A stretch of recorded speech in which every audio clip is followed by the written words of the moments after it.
everyone. You know who this is. It's your boy Will. Shh. Be very, very quiet. Because, wait a minute. Don't you hear it? It's a chorus of angels. They're still singing. Because if you didn't know, Obama made a speech, another speech today. I'm sorry, no. The speech today. Obama. That's right, I said his name. One more time. Obama. It gives me a tickle or a tingle up my leg to say his name. Because Obama gave the speech today that ended all war, all strife, all illness, all sickness, everywhere in the Muslim world. Everywhere. Everywhere. Everyone is singing with the chorus of angels that descended from heaven. Heaven itself. Right next to that ugly red curtain that was behind him as he gave his gorgeous, pretty speech that said absolutely nothing. Yeah, people, I'm talking about the speech, so-called speech to end all speeches given to the Muslim world that the press has been touting as the speech that is equal to Ronald Reagan's Berlin Wall speech, or even, God forbid, I've heard some commentators say that they liken the speech to the I Have a Dream speech by the one, the only Martin Luther King Jr. The one you've been reading about since you've been in first grade. That speech, yeah, that speech. That's the one I'm talking about. Let me tell you something, people. The naivete. Is it that how you say it? Naivete? The naivete? Or just a plain old screwball naivete? Naivete, whatever. He's naive, okay? And the things that he said today were so just, I'm watching this speech and I'm saying, like, he cannot be this naive. But you know what, he is. Because remember, Obama was a senator for a year. He was straight from the state senate. He gets his marching orders from David Axelrod and David Plouffe and Gibbs and anybody else in the liberal elite. He gets all his marching orders from them. And he really has no real thoughts of his own. So for him to go out and say another fluff speech with no real substance to it is pretty typical Obama. So I don't know why anybody on the right or in the middle or any clear-thinking intellectual American would think otherwise. Because of course the press that is in bed with Obama is going to make sure that you think. Those who are not paying attention, or those who don't watch my videos, you know, that this was the speech that was going to end the Palestinian-Israeli conflict, the one that was going to make the Arab world love us and forget all about that terrible, terrible George W. Bush, and just ignite the heavens with his words and bring down flowery justice for us all. That is the way they portrayed this speech.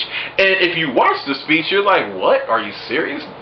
Does this build up? And then after the speech, this was a home run. He touched the world. I mean, this one Arab guy, Chris Matthews, said, oh my God, because he said his middle name, he gave me goosebumps. Oh my God, I had goosebumps. Wait a minute. I'm having an Obama-ism. I'm having another Obama-ism. It was ridiculous. It was ridiculous. I'm sitting there like, what did he say that Jimmy Carter didn't say, or even Ronald Reagan or Bill Clinton? Bill Clinton actually came closer than anybody. Anybody remember in the 90s when Bill Clinton brought Arafat and Netanyahu together for that, like, a week at Camp David, I believe it was, and Netanyahu said, guess what, man, we'll give you about 90-some-odd% of the West Bank, or was it the Gaza Strip, one of those pieces of land, and we'll even give you a little bit of Jerusalem. And then all of a sudden, at the last minute, Arafat goes, nah, that's alright, I just want to kill you bastards and take it all. I'm out of here. Deuces. I mean, really?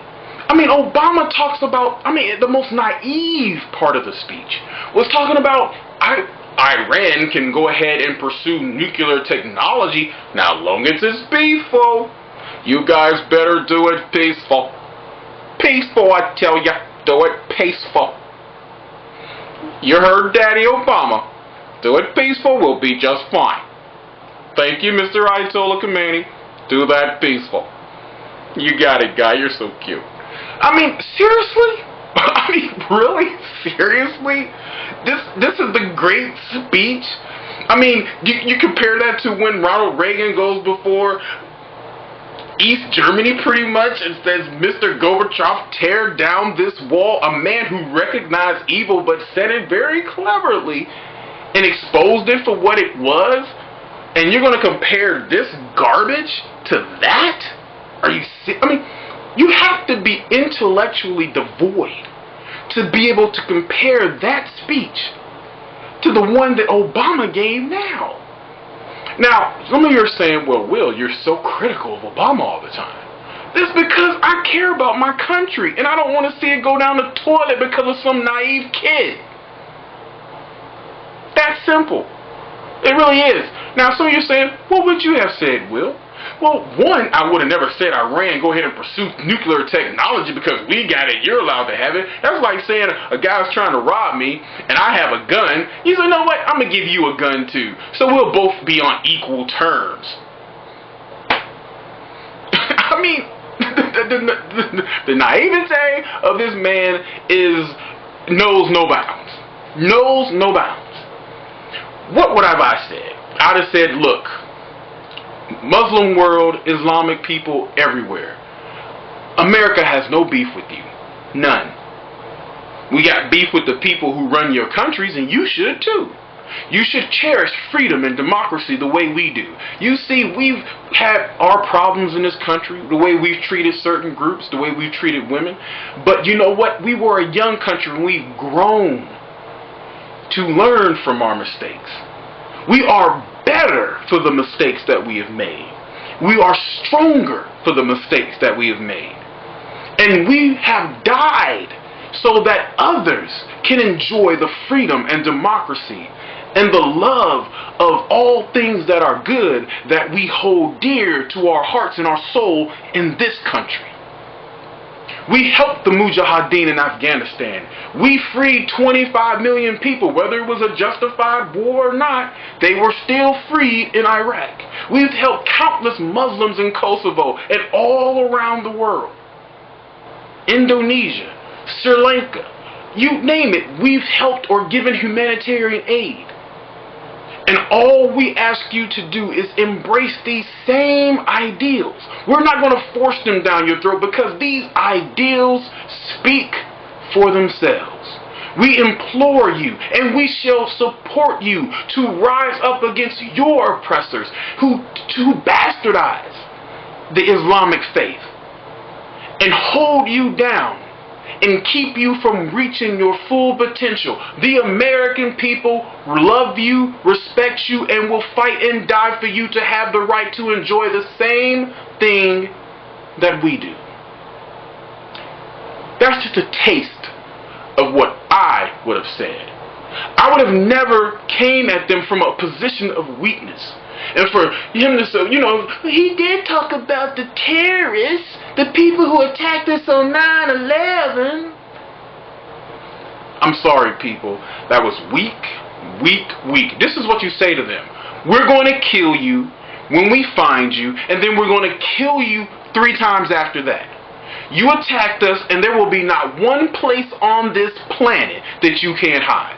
Now, somebody in the liberal media said, Osama bin Laden, he's a thing of the past. He's passé. He's nothing. See, they're trying to trivialize Osama bin Laden now because they ain't caught him.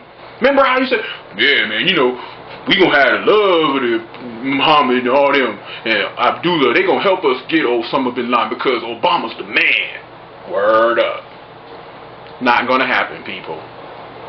We gotta go in there. We're gonna smoke that bastard out, and we're gonna cut his head off on national TV and see how his people like it. But anyway, I'm running long. I'm gonna bring you more about my idea on how to bring Mideast peace.